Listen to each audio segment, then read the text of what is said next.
नमस्कार दोस्तों, मेरा नाम है विष्णुदत्त और आज हैं हम अपनी क्लास नंबर 2 में। क्लास नंबर 2 है ये मशीन लर्निंग फ्रॉम स्क्रैच की। और आपको पता ही है कि हमने फर्स्ट क्लास में काफ़ी ज़्यादा डिस्कशन किया था और समझने की कोशिश की थी कि भाई एक एल्गोरिथम या फिर डेटा को कैसे लिखते हैं, कैसे समझते हैं उसको, और फिर मशीन कैसे उस डेटा को समझकर अपना काम करती है। राइट। लास्ट क्लास में हमने मशीन को लर्न करा ही दिया था, बट हमने यहाँ पर छोड़ा था कि भाई अगर हम मशीन लर्निंग को ब्रेक करें तो वो कितने पार्ट्स में डिवाइड होगी, क्योंकि हमेशा ऐसा माना जाता है कि अगर आप एक कॉम्प्लेक्स प्रॉब्लम को छोटी छोटी प्रॉब्लम्स में बांट लें और उन फिर छोटी प्रॉब्लम्स को सीखें, राइट, और एट लास्ट अगर उनको कंबाइन कर दें तो कॉन्सेप्ट चाहे जितना भी मुश्किल हो, बड़ा हो, आपको क्लियर हो जाता है ना। तो यहीं पर हमने लास्ट की क्लास को छोड़ा था कि हमने मशीन लर्निंग को ब्रेक किया था। आज हम वहीं से शुरू करेंगे। इसके बाद आपको ये भी पता होगा कि जब हमने मशीन लर्निंग को ब्रेक किया था तो पहला पार्ट उसका डेटा था। डेटा को डिटेल में डिस्कस किया जाएगा आज। और बाकी की ये सारी चीजें हैं terms, for example features and labels क्या होता है। अब सीधी सी बात है कि भाई हम सारी की सारी चीजों को बिना टर्म्स के पढ़ भी नहीं सकते। रीजन बिंग, अगर आपको मशीन लर्निंग आ भी गई और अगर आप किसी के साथ इसका डिस्कशन करना चाहते हैं तो वो तो टर्म्स में ही डिस्कशन करेगा, है ना। इसीलिए हमें डेफिनेशन टर्म्स भी पता होनी चाहिए। तो आज जो हमने लास्ट क्लास में पढ़ा था उसमें से कुछ चीजें निकालेंगे और उनकी डेफिनेशन बताएंगे और बेसिकली ये भी बात करेंगे कि उनको किस नाम से जाना जाता है मशीन लर्निंग की दुनिया में। और आज ऑफिशियली भी डिफाइन करेंगे मशीन लर्निंग क्या है, फिर कितने टाइप की मशीन लर्निंग होती है, इसको भी डिस्कशन किया जाएगा। काफी ज्यादा एनालॉजीज लेने वाले हैं हम। और फिर आज मैं शुरू कराऊंगा आपको कि भाई कोड कैसे लिखते हैं, राइट, और कोड की हिस्ट्री क्या है। पहले के लोग कैसे कोड लिखते थे और आज की नई दुनिया में जब हर जगह चैट जीपीटी है, राइट, और कोड लिखना आसान हो गया है, तो इतना आसान क्यों हो गया है, कैसे हो गया है। और अगर आप में से किसी को कुछ भी नहीं आता है कोडिंग में तो भी आपको डरने की जरूरत नहीं है, क्योंकि बहुत ही आसान हो गई हैं चीजें। और आज मैं आपको दिखाऊंगा कि भाई आप सिर्फ बोलकर मशीन से कैसे कोड लिख पाएंगे। ठीक है, अगर टाइम मिला तो आज की क्लास में ही हम देखेंगे कि भाई पाइथन से हम अपने डेटा को प्लॉट कैसे कर सकते हैं। तो अगर आप मेरे को अगला 1 घंटा और 10 मिनट दो, ठीक है, फुल कंसेंट्रेशन के साथ।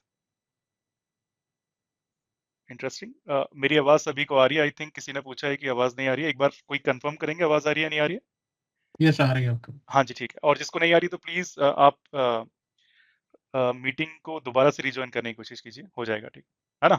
तो अगर आप मेरे को अगला 1 घंटा 10 मिनट देते हैं फुल कंसंट्रेशन के साथ तो भाई ये वाले कॉन्सेप्ट्स जो भी हम डिस्कस करने वाले हैं आपके साथ काफी लंबे टाइम तक के लिए जुड़ जाएंगे। हैविंग सेड दैट, चलते हैं अपने फर्स्ट बोर्ड की तरफ। फर्स्ट बोर्ड की बात करते हैं कि भाई क्या है इसमें। और आप सभी को ये पता ही है कि जब हमने मशीन लर्निंग को डिवाइड किया था तो वो 4 भागों में बट गई थी। और वो 4 भाग थे आपके डेटा, राइट, ये रहा वो। और एक्चुअल में डेटा कुछ नहीं है, आपका रॉ मटेरियल। फॉर एग्जांपल अगर आपको एक कोई बेहतरीन डिश बनानी है तो सीधी सी बात है भाई रॉ मटेरियल या उसके इंग्रेडिएंट्स तो चाहिए ही होंगे आपको, है ना। सिमिलरली अगर मशीन लर्निंग को सीखना है तो डेटा को समझना बहुत इंपॉर्टेंट है। इसके बाद हम बात करेंगे मॉडल की, ठीक है। और आज नहीं करेंगे इसके बारे में बात, लेकिन अगर मशीन लर्निंग को ब्रेक करें तो भाई ये 4 भागों में बढ़ता है। डेटा, जिसके बारे में आज डिस्कशन करेंगे, मॉडल में भी कभी और, फिर हम बात करेंगे मशीन लर्न कैसे करती है, उसकी ट्रेनिंग कैसे होती है, और फाइनली देखेंगे कि भाई पाइथन पर उसको इम्प्लीमेंट कैसे किया जाता है। ठीक है, तो शुरुआत करते हैं अपने डेटा से जो कि हमारा रॉ मटेरियल है। आप सभी को पता है कि भाई अगर फुटबॉल खेलनी है तो फुटबॉल तो चाहिए, क्रिकेट खेलना है तो क्रिकेट का बैट चाहिए, बॉल चाहिए। अगर मशीन लर्निंग सीखनी है तो डेटा को समझना आना ही चाहिए। ठीक है, देखते हैं भाई क्या है डेटा में। तो आप सभी को पता है कि भाई इसी पिक्चर की मैं डिस्कशन कर रहा था आपसे और हमेशा से करता रहा हूं, राइट, कि हमारे पास, just wait a minute, okay, हमारे पास ये डेटा है, मेरे ख्याल से सभी को दिख ही रहा होगा। और अगर आप चाहते हैं तो मैं इसको थोड़ा सा बड़ा कर सकता हूँ। हाँ, ये अब बेटर है। तो अगर आपको ये दिख रहा है डेटा, तो अब मैंने इस डेटा को थोड़ा सा बढ़ा दिया है। पिछली क्लास में सिर्फ 4 रोज थी और हम कर क्या रहे थे आप सभी को पता होना चाहिए कि भाई हम ये जानना चाह रहे थे कि किसी एम्प्लॉय की सैलरी कितनी होगी अगर हमें पता लग जाए कि उसके number of years of experience कितना है। हालांकि सैलरी सिर्फ नंबर ऑफ ईयर्स पर डिपेंड नहीं करती है, लेकिन क्योंकि हमें अभी शुरुआत से सीखना है तो हम बिल्कुल बहुत बारीक एग्जाम्पल, बहुत छोटा सा एग्जाम्पल लेके चल रहे हैं। और यहाँ पर अब मैंने 4 की जगह 7 रो कर दी है। फॉर एग्जाम्पल अगर किसी की 0 ईयर्स ऑफ सैलरी है तो, सॉरी, 0 ईयर्स ऑफ एक्सपीरियंस है तो उसकी सैलरी है 4। सिमिलरली 0.5 मतलब आधे साल का एक्सपीरियंस है, 1 साल का एक्सपीरियंस है, 1.5 साल का एक्सपीरियंस है, तो उसकी सैलरी आपको यहाँ पर दिख रही है। लास्ट टाइम जब हमने एक ग्राफ को ड्रॉ किया था, है ना, तो आपने देखा था कि भाई एक स्ट्रेट लाइन बन गई थी। लेकिन यहां पर अगर मैं इस डेटा को डिनोट करता हूं जो कि ज्यादा रियलिस्टिक डेटा है, आप मेरे से बहस कर सकते हैं कि भाई ऐसा कैसे हो गया कि 1.5 इयर्स, और ऐसा भी हो सकता था कि अगर मैं यहाँ पर एक 4 साल के एक्सपीरियंस बंदे की सैलरी की बात करूं तो हो सकता था कि भाई उसकी सैलरी सिर्फ 5 लाख ही होती, और आप बोलेंगे ऐसा कैसे हो सकता है कि भाई 3 साल के एक्सपीरियंस वाली की 10 है और 4 साल के एक्सपीरियंस वाली की 5 है। ऐसा बिल्कुल हो सकता है। उसका रीजन ये है कि भाई इट्स क्वाइट पॉसिबल कि जिसका एक्सपीरियंस 2 साल है या 3 साल है, उसने काफी अच्छे से अपनी फील्ड में पढ़ाई की हो, मे बी 3-4 सर्टिफिकेशन ले लिए हो, राइट। तो ऐसा नहीं है कि आपका जो रियल में डेटा होता है वो एक स्ट्रेट लाइन की तरह ही सीधा बढ़ता है। लेकिन लास्ट टाइम जब मैंने आपको दिखाया था तो डेटा बिल्कुल स्ट्रेट लाइन पे आ रहा था, और आपका सवाल भी यही था लास्ट क्लास में कि यार आपने बहुत सिंपल एग्जांपल से लेके तो ये समझा दिया कि भैया सैलरी ईयर्स बढ़ रहे हैं, सैलरी बढ़ रही है और एक ही रेट से बढ़ रहे हैं, जबकि रियल लाइफ में ऐसा नहीं होता। तो रियल लाइफ में अगर मैं बताऊं तो डेटा ऐसा होता है जैसा आपको दिख रहा है। अभी मैं नेक्स्ट बोर्ड पे और भी रियल लाइफ के क्लोज जाऊंगा। तो यहाँ पर आप देखिए कोई भी स्ट्रेट लाइन नहीं बन रही है, ये ऐसे गया फिर ऐसे हुआ फिर ऐसे हुआ फिर ये हुआ फिर ये हुआ फिर ये हुआ, राइट। तो अब आप ये सोच रहे होंगे कि यार इसका मतलब ये है कि हमने जितनी मेहनत पिछली क्लास में की थी, हमने तो ये देखा था कि वो स्ट्रेट लाइन क्या होती है ना। और मशीन भी बिल्कुल अंजलि की तरह स्ट्रेट लाइन को प्रिडिक्ट कर रही थी, और जैसे ही वो प्रिडिक्ट कर पाती थी हमें उन वैल्यूज के लिए भी डेटा मिल जाता था जो टेबल में नहीं होता था, राइट। यही होलसेल गेम था लास्ट क्लास का, जब आपने देखा होगा, राइट। लेकिन अभी भी अगर आप यहां पर देखें तो जो डेटा है वो एक पैटर्न में ही बढ़ रहा है। अगर मैं बोलूं कि जैसे ही हम number of years of experience बढ़ा रहे हैं तो ओवरऑल सैलरी भी मेरी बढ़ रही है, ठीक है। ये हमें ध्यान रखना है कि अगर number of years of experience बढ़ रहे हैं या फिर स्क्वायर फीट जनरली अगर किसी हाउस का बढ़ता है तो उसका प्राइस भी बढ़ जाता है। एक और एग्जांपल जो हमने लास्ट क्लास में डिस्कस किया था, बाय द वे अगर लास्ट क्लास नहीं की है तो आज की क्लास को समझना थोड़ा सा मुश्किल हो जाएगा, क्योंकि हम बहुत सारे रेफरेंस लास्ट क्लास से ही लेंगे, ठीक है। उसको आप जीरो क्लास मान के देखिए। अगर वो नहीं है तो भाई आज की क्लास समझने में बहुत मुश्किल होने वाली है। लेकिन फिर भी मान के चल रहा हूं कि सभी ने उस क्लास को देखा होगा, तो आगे की बात करते हैं कि भाई देखिए अगर ईयर्स ऑफ एक्सपीरियंस बढ़ रहा है तो जनरली सैलरी भी बढ़ रही है। लेकिन किसी किसी पॉइंट के लिए कोई ऐसे पॉइंट हो सकते हैं कि भाई देखिए 2.5 साल के बंदे की सैलरी आप देखें तो 2 साल से थोड़ी सी कम है, राइट। तो ऐसा क्वाइट पॉसिबल हो सकता है कि 2 साल बंदे के पास कुछ सर्टिफिकेशंस हो या कुछ और स्किल हो, राइट, ओवरऑल। तो अभी भी अगर मैं बोलूं कि भाई मशीन को करना क्या है, मशीन को आज की डेट में भी एक ऐसी स्ट्रेट लाइन पास करनी है, राइट, या एक ऐसी स्ट्रेट लाइन बनानी है जो इन डॉट से सबसे ज्यादा पास होकर गुजरे, राइट। अच्छा, लाइन को ट्वीक करने का तरीका क्या था, आप सभी को पता था। हमने दो चीजें लाइन के बारे में पढ़ी थी। एक तो हम ये देख सकते थे कि लाइन कितना टिल्ट हो, ऊपर की तरफ या नीचे की तरफ, हम ये कंट्रोल कर सकते हैं वेरी इजीली। और हम ये भी कंट्रोल कर सकते हैं कि वाई एक्सिस पर लाइन कितनी ऊपर से शुरू हो या कितनी नीचे से शुरू हो। As simple as that. ऊपर नीचे करना लाइन को आ गया था, लाइन को टिल्ट करना भी आ गया था। ऊपर नीचे और टिल्ट में क्या डिफरेंस है ये भी हमने लास्ट क्लास में फाइंड आउट किया था। तो देखिए हमने लास्ट क्लास में जो देखा उसके आगे बस और डेटा पॉइंट ऐड कर दिए, है ना। पिछली बार सिर्फ 4 ही पॉइंट्स आपको दिख रहे थे, यहां पर अब आपको ज्यादा दिख रहे हैं। अगर मैं आगे की बात करूं, और जो कि बहुत इंटरेस्टिंग चीज है यहाँ पर, कि भाई रियल लाइफ में तो डेटा कुछ आपका ऐसा दिखता है, बिलीव मी। देखिए राहुल के एक्सप्रेशन आप देख सकते हैं कि यार मैं तो 4 में ही इतना परेशान हो गया था, और अंजलि अभी भी खुश है क्योंकि अंजलि को मैथमेटिक्स पता है, अंजलि को प्रोसीजर पता है। अगर आप अभी भी देखें तो माना कि बहुत सारे पॉइंट्स यहाँ पर हो गए हैं, there is no doubt about it, right.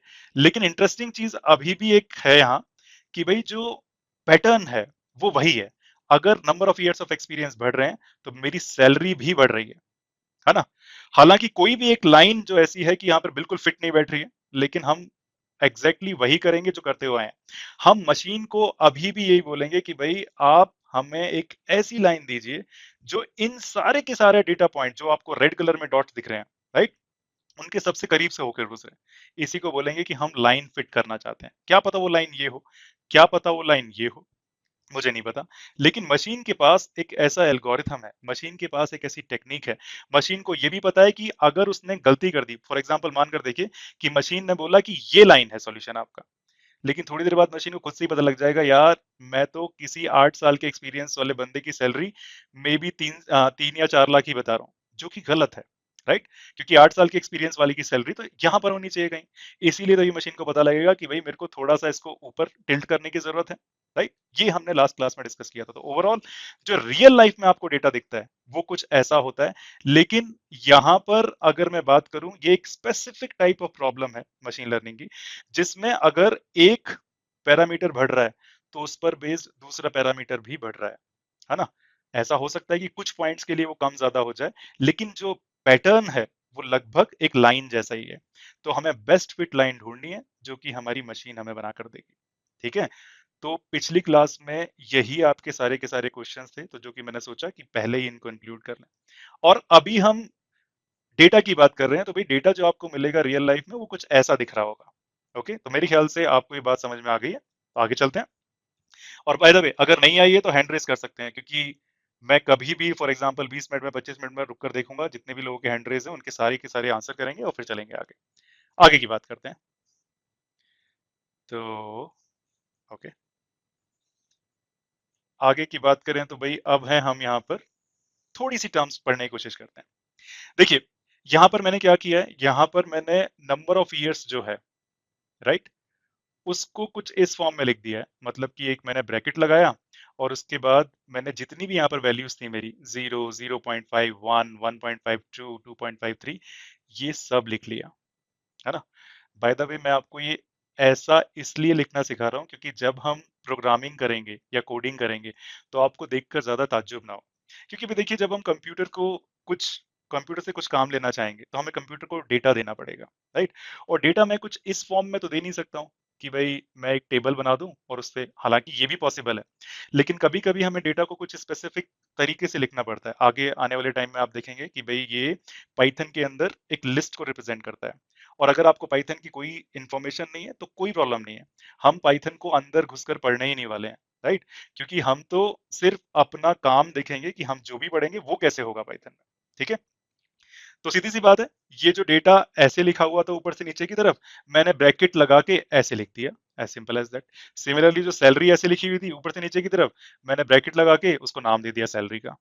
ठीक है, अच्छा, एक और तरीका है इसको रिप्रेजेंट करने का, मैंने ब्रैकेट के अंदर लिखा है। ब्रैकेट के अंदर जो पहला नंबर है वो है मेरा ईयर, और जो दूसरा नंबर है वो है मेरा सैलरी। मतलब इतने 0 साल के बंदे की सैलरी है 4 साल, 0.5 या आधे साल एक्सपीरियंस वाले बंदे की सैलरी है 4.1, 1 साल वाले बंदे की सैलरी है 6। सिमिलरली आप देख सकते हैं।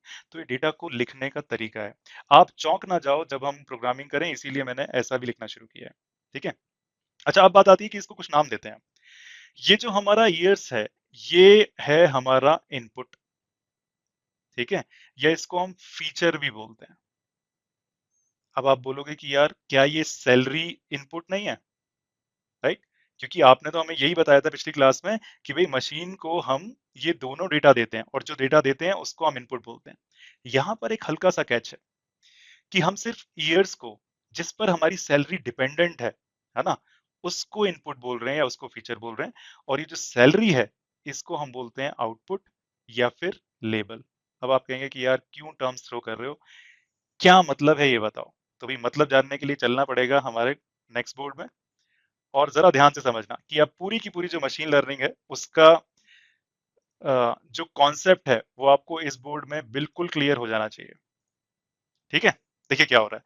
और अंजलि यहाँ पर बहुत ज्यादा अच्छे तरीके से एक्सप्लेन कर रही है, इसलिए बहुत ज्यादा सोच रही है। तो देखिए क्या हो रहा है, आप सभी को पता था कि भाई मशीन है और हम लास्ट क्लास में उसको लर्न करना सिखा रहे थे, है ना। हम उसको कुछ डेटा देंगे और उस डेटा से वो कुछ चीजें लर्न करेगी, राइट। और लर्न करने के बाद वो हमें वो सारी चीजें भी बताएगी जो इसने इनिशियली लर्न की ही नहीं है, राइट। क्या मतलब हुआ अभी देखते हैं। तो देखिए मैंने क्या किया, मैंने मशीन को सिर्फ नंबर ऑफ ईयर्स दिए, है ना, इसीलिए मैं इसको बोल रहा हूँ इनपुट। और ये जो सैलरी है ये भी मैंने मशीन को दिया, लेकिन मशीन इसको इनपुट कंसीडर नहीं कर रही है, इसने इसको साइड में लिख लिया है। ठीक है, अच्छा, हो क्या रहा है, हम मशीन को बोल रहे हैं कि भाई आपको बताना है कि अगर किसी का एक्सपीरियंस 0 है या फिर वो फ्रेशर है, उसकी सैलरी कितनी है।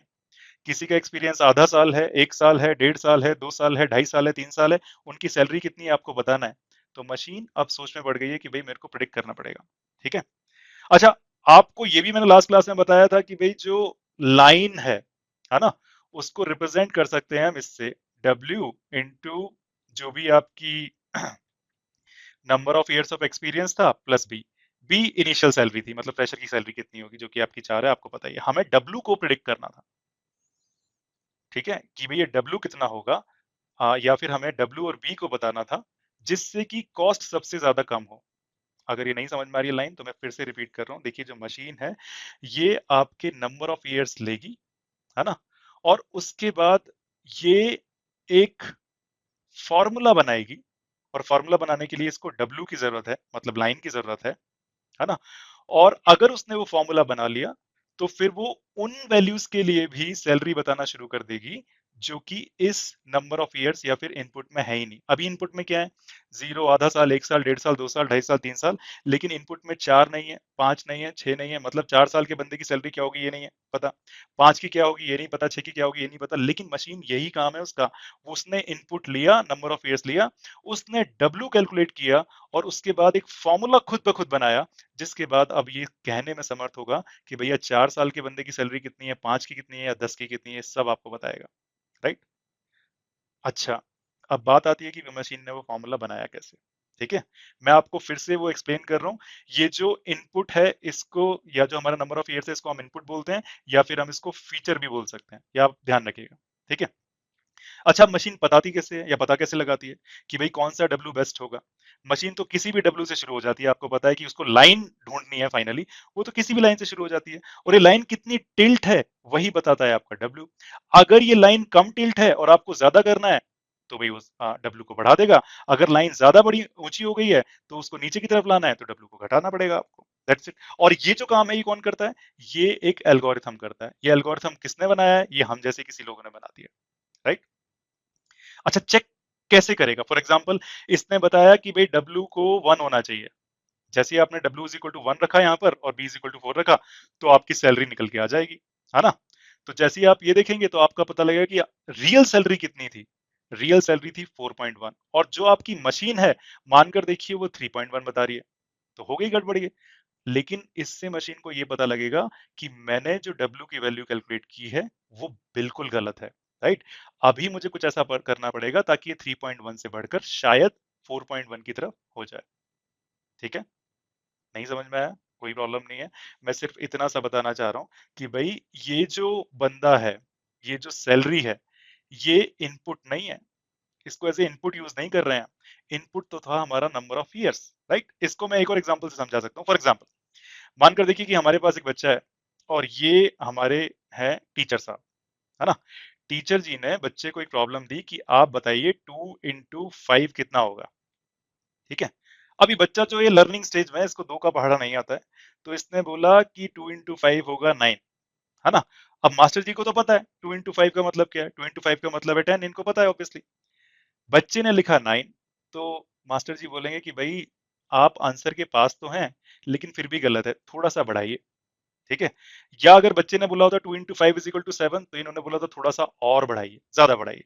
अगर बच्चे ने 2 into 5 = 19 बोल दिया होता तो इनको ये इन्होंने बोला होता घटाना है भी और बहुत घटाना है, और इसी तरह से बच्चा धीरे धीरे सीख जाएगा। हालांकि एग्जाम्पल बहुत ही वाहियात है, राइट, लेकिन ऐसा ही हो रहा है यहाँ पर।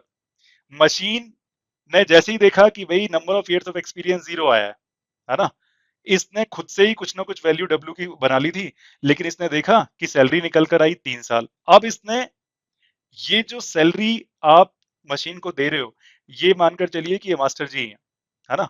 इसीलिए हम इसको बोलते हैं लेबल। ये एक्चुअल में सैलरी है जो आपके डेटा से निकल कर आई थी, है ना। और यहाँ पर मशीन ने कुछ भी जो प्रिडिक्ट किया था, अब मशीन इससे इसको कंपेयर करती है और देखती है कि भाई कितनी पास है। अगर पास नहीं है तो उसको डब्ल्यू को बढ़ाना है घटाना पड़ता है। डब्ल्यू को कब बढ़ाना है कब घटाना है ये एल्गोरिथम बताएगा, एज सिंपल एज दैट, ठीक है।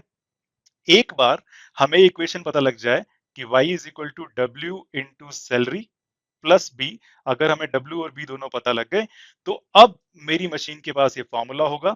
अब इसमें आप number of years, sorry, y is equal to W into salary नहीं है, नंबर ऑफ ईयर्स है। आप कितने भी नंबर ऑफ ईयर्स डालते जाइए, क्योंकि आपको w और b एक बार पता लग गया है तो आप सैलरी आराम से बता सकते हैं, ठीक है। तो वही, अगर कंफ्यूजन हो रहा है तो अब मैं ये जरूर बोलूंगा कि अगर अभी भी कंफ्यूजन है तो इसका मतलब है कि पिछली क्लास ठीक से नहीं देखी हुई है ना। अब हम चलते हैं, थोड़ा सा मैं आपको इसका पूरा एक जैसे फ्लो चार्ट होता है ना उसके हिसाब से भी समझा देता हूँ कि भाई हो क्या रहा है। हम क्या करेंगे, सबसे पहले इनपुट देंगे मशीन को, है ना। ये है हमारी मशीन। इस मशीन के पास एक एल्गोरिथम होगा, एक ऐसी विद्या होगी, कला होगी, जिससे ये पता लगाएगा बेस्ट डब्ल्यू एंड बी, है ना। और मैच किससे करके देखेगा, हमारे फीचर से, सॉरी आपके आउटपुट से जो कि सैलरी है। जैसे ही इसने एग्जैक्ट डब्ल्यू एंड बी बना लिया, इस डब्ल्यू एंड बी वाले को फॉर्मूले को जो बनेगा उसको हम बोलते हैं मशीन का मॉडल। और जब ये मॉडल बन जाएगा तो आप फिर जितनी मर्जी इससे salary, number of years of experience इसमें डालते जाइए और ये आपका सॉल्यूशन बना देगा। ठीक है, आगे चलते हैं। अगर किसी को हल्का सा भी डाउट हो रहा है तो भाई आप हैंड रेज कर सकते हैं, and I would be more than happy to answer. Anybody please. I think अभी we are good. I think सभी लोग समझ के आए हैं, इसका मतलब पहली क्लास देख कर आए हैं। तो भाई देखिए, ये अंजलि ने इतनी मेहनत के साथ सबको ये समझाया तो है, और अब हमें लग रहा है कि राहुल को भी चीजें समझ में आ गई हैं, क्योंकि पिछली बार अगर आपने राहुल का मुंह देखा होगा तो बिल्कुल ही भाई खतरनाक एक्सप्रेशन के साथ था कि अब क्या होगा, इतने सारे डेटा पॉइंट आ गए हैं, है ना। अब राहुल कह रहा है कि भाई सब कुछ ठीक है। तो भाई मशीन लर्निंग इन्होंने ऐसे डिफाइन करना शुरू किया कि मशीन लर्निंग एक ऐसी स्टडी है जिसके कारण मशीन, ठीक है, मशीन की एबिलिटी बन जाती है थिंक करने की, राइट, विदाउट उसको प्रोग्राम किए बिना। फॉर एग्जाम्पल हमने क्या किया था, हमने मशीन को इनपुट दिया था, राइट, या फिर फीचर दिया था, और वो क्या था आपका नंबर ऑफ ईयर्स। इसके साथ साथ हमने मशीन को लेबल दिया था, लेबल का मतलब सैलरी कितनी है ना। ये दो चीजें हमने मशीन को दी थी। इससे मशीन ने कुछ लर्न किया था जिसका था नाम वो फॉर्मूला, और इसी को हम मशीन लर्निंग का मॉडल कहते हैं। मॉडल क्या बनाया था मशीन ने, y is equal to W into number of years plus B, ये बनाया था। ठीक है, ये हमारा फॉर्मूला था, और ये y और x से कंफ्यूज मत होइए भाई। इट इज एज सिंपल कि अगर मैं y की जगह रख दूं सैलरी, तो it is good as W into X, X means number of years, plus B. ये सबसे पहली इक्वेशन लिखी थी हमने जब हमने इसको शुरू किया था, और ये राहुल ने ही पैटर्न को खोजा था। अब राहुल ये बोल रहा है कि भाई अगर मैं मशीन को इनपुट दूंगा, मशीन को लेबल दूंगा, तो फाइनली मशीन ये मॉडल कैलकुलेट कर लेगी, किसकी हेल्प से, एक एल्गोरिथम की हेल्प से।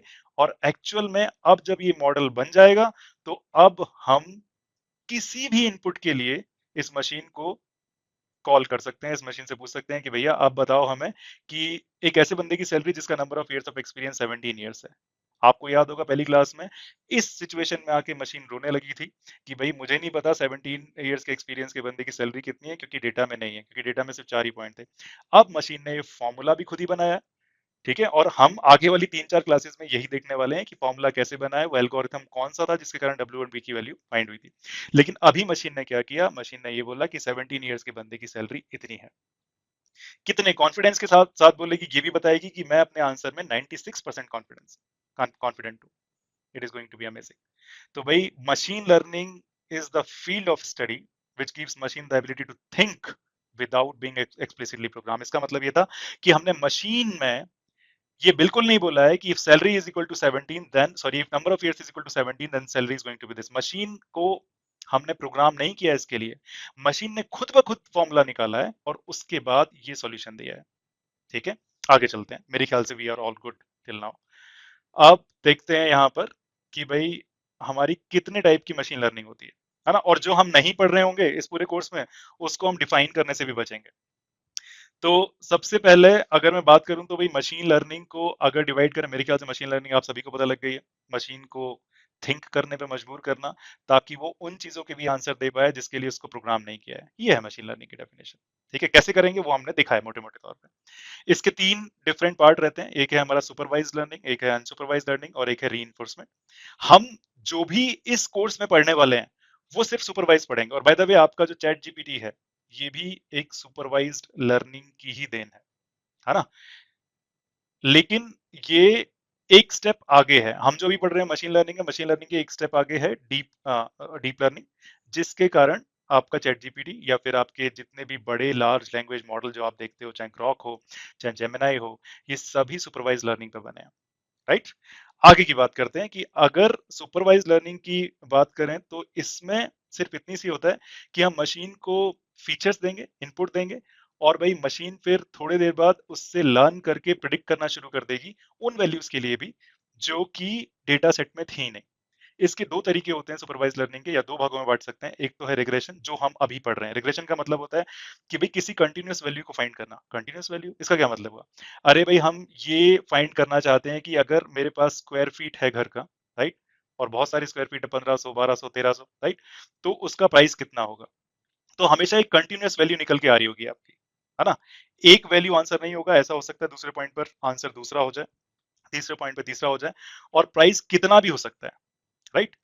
लिख, और इसी को हम बोलते हैं रिग्रेशन, क्योंकि बहुत सारे हमारे पास वैल्यू थी और बहुत सारी वैल्यू में से मशीन एक वैल्यू आपको बता रही होगी कि भैया 1200 स्क्वायर फीट का घर इतने लाख का है। As simple as that, right. अगर हम बात करें क्लासिफिकेशन की, तो क्लासिफिकेशन थोड़ा सा डिफरेंट है। क्लासिफिकेशन में हम मान के देखिए हमारे पास एक पेशेंट है ना, और पेशेंट की हमारे पास डेटा है, उसकी एज है, और अनफॉर्चुनेटली उसका उसको ट्यूमर है एक ब्रेन में, राइट, और उसका साइज में भी कितना है ये देखते हैं अभी हम। फिर इसके बाद उसका ब्लड रिपोर्ट और समथिंग। तो ये सारी की सारे हैं हमारे इनपुट या फिर फीचर जो कि हम मशीन लर्निंग एल्गोरिथम को देंगे। और मशीन लर्निंग एल्गोरिथम हमें बताएगा कि भैया ये जो ट्यूमर है ये कैंसरस है या खतरनाक है या नहीं है।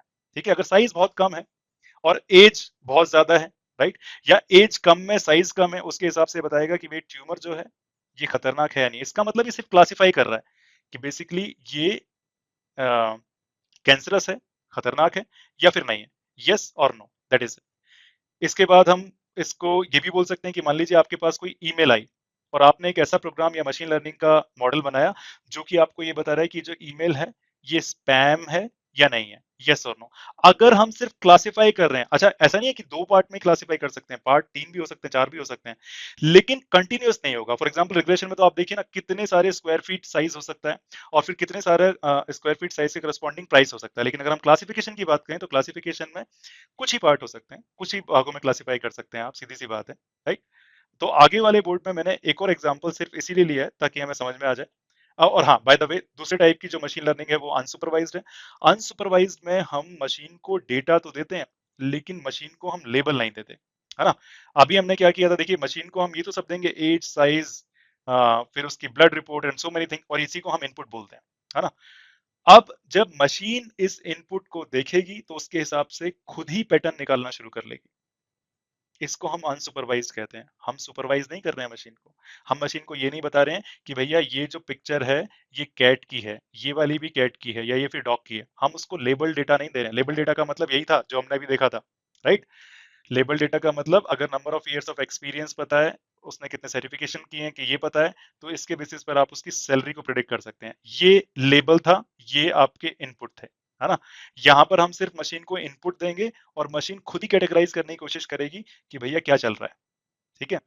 Reinforcement learning, by the way, हम इनको कवर नहीं करने वाले हैं क्योंकि एज जैसे मैंने बताया था ये हमारा फर्स्ट स्टेप है। अब ऐसा नहीं है कि ये मुश्किल चीजें हैं, लेकिन भाई सुपरवाइज लर्निंग ही लगभग 12 क्लासेस में हमारी कंप्लीट हो पाएगी, है ना। आगे देखते हैं फिर कभी। रीइंफोर्स लर्निंग का मतलब सिर्फ इतना सा है कि एक मशीन को हम डेटा देंगे, अगर उस डेटा की करस्पॉन्डिंग ये ठीक ठाक बात कर रही होगी तो इसको रिवॉर्ड दिया जाएगा, वरना इसको पनिश किया जाएगा, और रिवॉर्ड सबको पसंद होता है ना। तो जितना जितना ज्यादा इसको रिवॉर्ड मिलेगा उतना ही एक्यूरेट होगी, और इसको हम बोलते हैं री इन्फोर्समेंट लर्निंग, कि मशीन को कुछ डेटा दिया, उसने कुछ हमें बताया और वो बिल्कुल ही गलत बताया, बिल्कुल ही वाहियात उसका आंसर था, और अगर ऐसा था तो हम उसको पनिश करेंगे, और अगर मशीन ने कुछ डेटा सही दिया तो उसको रिवॉर्ड देंगे। और ऐसी ही एक्चुअल में बहुत जगह पे ट्रेनिंग की जाती है। इनफैक्ट हर एक कॉर्पोरेट एनवायरनमेंट में यही तो चल रहा है ना, री इन्फोर्समेंट लर्निंग ही चल रही है। अच्छा काम करते हो तो रिवॉर्ड मिलता है, बुरा काम करते हो तो भाई 5% में डाल देते हैं बिलो वाले, है ना। ठीक है, आगे चलते हैं। तो अब मशीन लर्निंग को हम थोड़ा सा, मशीन लर्निंग में जो एक टाइप था सुपरवाइज लर्निंग, उसको हम जरा ध्यान से पढ़ने की कोशिश करते हैं, थोड़ा सा डिटेल में एक एनालॉजी के साथ। तो भैया देखिए हमारे पास बैट्समैन है, मान के देखिए विराट कोहली जी हैं अपने, है ना। अब विराट कोहली को हमें पता है कि भैया बंदा फिट है, एज भी इसकी बढ़िया है, बिल्कुल फॉर्म में भी चला हुआ है ना। स्ट्राइक रेट भी बिल्कुल सही है, और पिछले 5 मैचों में लगभग एज एन एवरेज इसने 50 से भी ऊपर रन बनाए हैं। तो ये सारा जो डेटा हो गया मेरा, हो गया इनपुट, है ना। इस इनपुट के हिसाब से अगर मैं सारे का सारा पिछले 5, 10 मैचों या 15 मैचेस का डेटा मशीन को दूं, तो मशीन प्रिडिक्ट कर सकती है कि यार अगले मैच में विराट कोहली जी कितने रन बनाएंगे, 50 बनाएंगे, 52 बनाएंगे, 53 बनाएंगे। और साथ में ये बोल रहे हैं कि भाई मेरा प्रिडिक्शन लगभग 96% सही है, खुद ही बताएगा आपको, राइट। तो इतने सारे रन स्कोर कर सकता है विराट कोहली, तो जीरो से लेके 150 200, राइट। अच्छा भाई, किसी ने बोला है कि आप विराट कोहली का एग्जांपल ले रहे हो, लेकिन जो आपने बंदा बनाया हुआ वो सचिन तेंदुलकर लग रहा है। ठीक है भाई, बिल्कुल सही बात है, सचिन मान लीजिए चलिए आप इसको। तो ओवरऑल मैं बस ये बोलना चाह रहा हूँ यहाँ पर कि भाई इतने सारे नंबर के कॉम्बिनेशन हो सकते थे, लेकिन मशीन आपको बताएगी 52, इसीलिए इसको हम रिग्रेशन बोलते हैं। बहुत सारी चीजों में से एक आंसर करना, कंटिन्यूअस वैल्यू हो सकती है, ठीक है। अच्छा, दूसरा एग्जांपल, दो टीम खड़ी हुई है ना।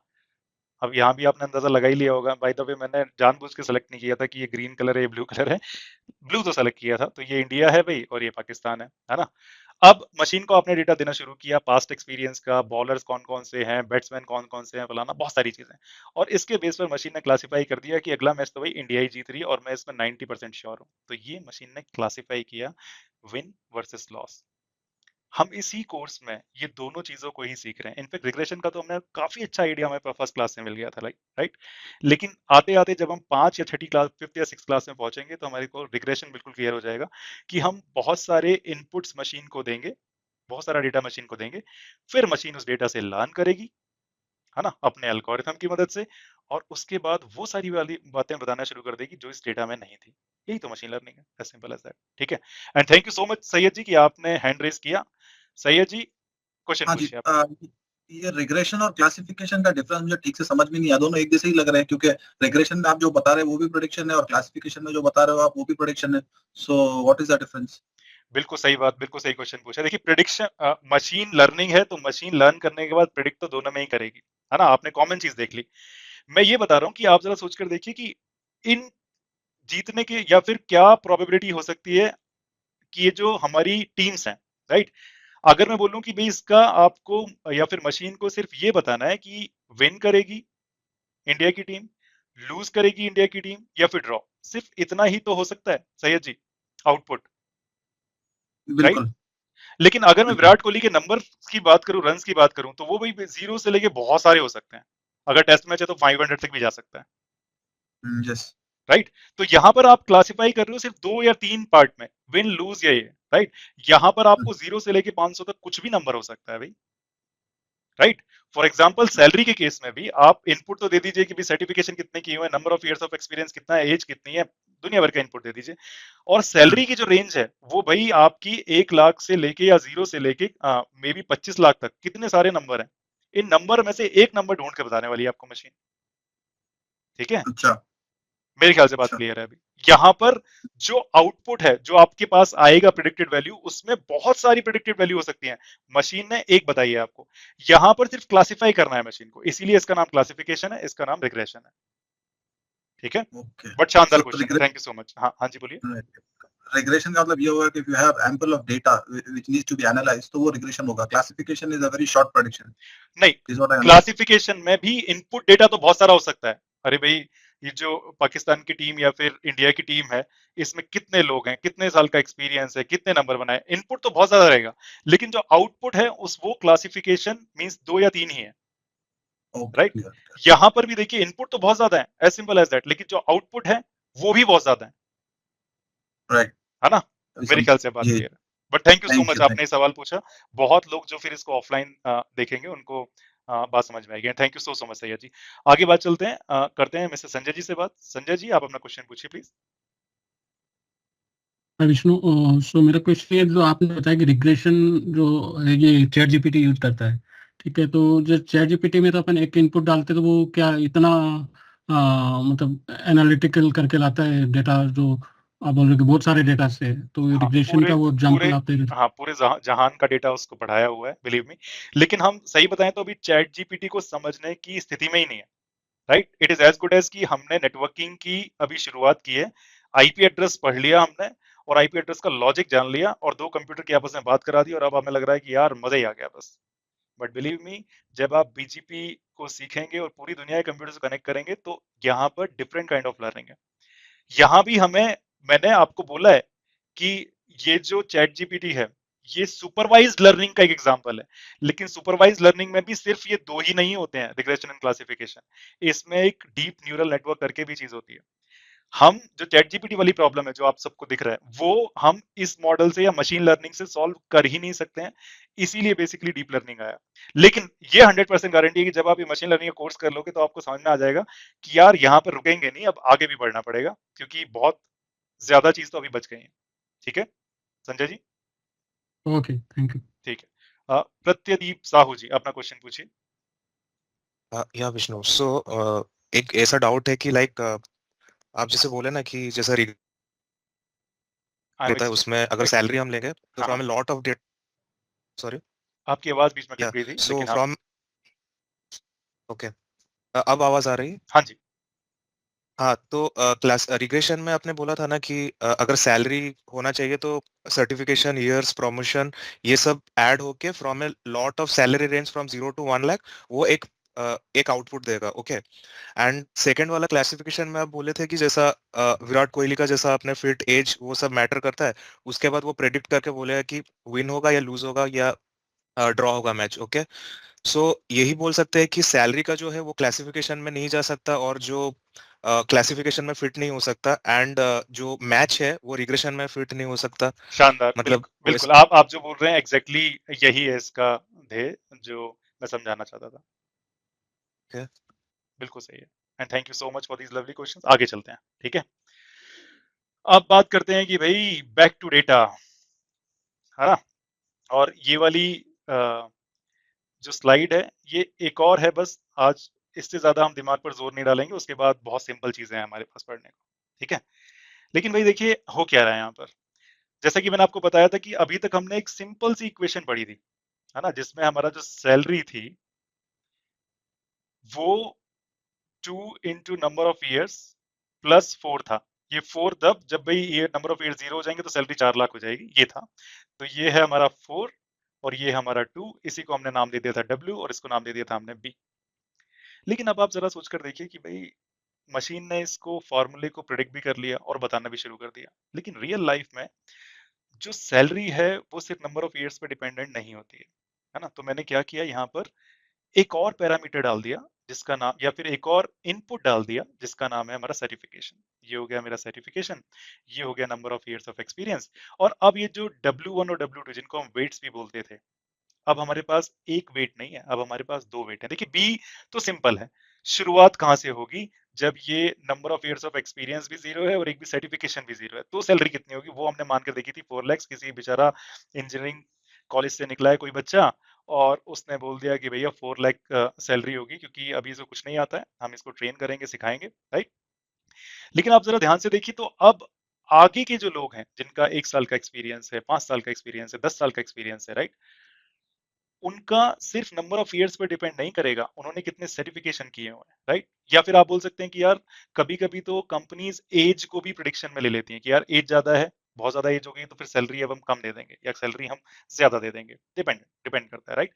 तो फिर हम क्या लिख सकते हैं कि भाई पहला वेट, राइट, जो कि है हमारा नंबर ऑफ ईयर्स, दूसरा वेट जो कि है हमारा सर्टिफिकेशन, तीसरा वेट जो कि एज के लिए है, राइट। अगर हम हाउस वाले एग्जांपल को देखें तो जो घर का प्राइस था वो सिर्फ इस बात पे डिपेंड नहीं करेगा कि कितने स्क्वायर फीट या कितने साइज का घर था, इस बात पे भी डिपेंड कर सकता है कि भाई उस घर में कितने फ्लोर्स हैं, राइट, उस घर में कितने नंबर ऑफ रूम्स हैं, वो घर कितना पुराना है, एंड सो ऑन। तो आपकी वो जो सिंपल लाइन थी ना भाई, एक्चुअल में जो हमारा ब्रेन है वो हम वन डायमेंशन में बड़े आराम से देख लेते हैं, राइट। वन डायमेंशन में तो हम आपको दिखाई देते हैं अभी तक। अगर हम टू डायमेंशंस कर देते हैं, सॉरी, टू डायमेंशन या वन डायमेंशन में तो बड़े आराम से दिखता है, ये टू डायमेंशन है, ये एक्स एक्सिस है, ये वाई एक्सिस है। अगर हम इसकी डायमेंशन 3 कर देते हैं तो भाई 3D तो ह्यूमन का नेचर ही है, राइट। आप सभी को पता है हम सब 3D में ही देखते हैं सारी की सारी चीजें। अगर मैं एक और डायमेंशन बनाऊं तो भाई मेरा दिमाग उसको समझने के काबिल ही नहीं है, मैं उसको सोच ही नहीं पाऊंगा। इसीलिए जैसे ही ये डायमेंशंस बढ़ती जाती हैं, जैसे ये इनपुट्स बढ़ते जाते हैं, अच्छा ये ईयर क्या था, ये एक इनपुट था, आप सभी को पता है। सर्टिफिकेशन क्या है, ये भी एक इनपुट है, या हम इसको फीचर्स भी बोलते हैं, आप सभी को पता है, राइट। तो अगर मेरे फीचर्स हैं दो, या फिर मेरा फीचर है एक और लेबल है एक, तो बेसिकली मेरा 2 डायमेंशन है। अगर मैं सर्टिफिकेशन भी उसमें ऐड कर दूंगा तो 3 डायमेंशन हो जाएगा। ये भी मैं आपको दिखाऊंगा भी 3 डायमेंशन कैसा दिखेगा ग्राफ पर। लेकिन 4 डायमेंशन, 5th डायमेंशन हम कभी सोच ही नहीं पाएंगे। लेकिन अंजलि ने यही बताया कि भाई जो दिमाग भी नहीं सोच सकता है, मैथ्स वहां तक जाता है। तो हमारे मैथमेटिक्स के जो भी फॉर्मूलेज होंगे, जो हमारा दिमाग सोच ही नहीं पाएगा कि कैसा दिखेगा वो चीज, उसमें भी जाके फिट बैठ रहे होंगे। Really really interesting. तो ओवरऑल अगर मैं इस एग्जांपल की बात करूं तो फीचर्स जो है यहां पर हो गए नंबर ऑफ इयर्स, सर्टिफिकेशंस हो गया एक और फीचर, और जो आपका लेबल है या जो आपका आउटपुट है वो ये हो गया। अब जो मशीन मेरे को मॉडल बनाकर देगी वो कुछ ऐसा बनाएगी जिसमें हम लिखेंगे salary is equal to W1, जो कि पहला W है मेरा, राइट, जो कि डिपेंड करेगा ईयर्स पर। फिर बेसिकली नंबर ऑफ ईयर ज्यादा है तो उसी के हिसाब से डब्ल्यू बढ़ जाएगा या घट जाएगा, देखने वाली बात है। फिर W2 सर्टिफिकेशंस प्लस बी। और ओवरऑल हमारे सुपरवाइज्ड मशीन लर्निंग में या फिर डीप लर्निंग में भी हम बेसिकली यही तो एडजस्ट कर रहे हैं कि भाई वेट को मैं कितना एडजस्ट कर दूं ताकि जो मेरा फॉर्मूला है वो कुछ ऐसा बन जाए जो लेवल के पास हो, लेवल के सबसे ज्यादा पास हो, राइट। और एक बार जब मैंने वो फॉर्मूला बना लिया, W1 W2 W3 चाहे जितने भी इनपुट्स हो, राइट, मैथमेटिक्स की अप्रोच अंजलि ने हमें बताई थी कि जो आप पढ़ने वाले हो ना वो सेम रहेगी चाहे जितने मर्जी उसमें इनपुट्स हो जाए।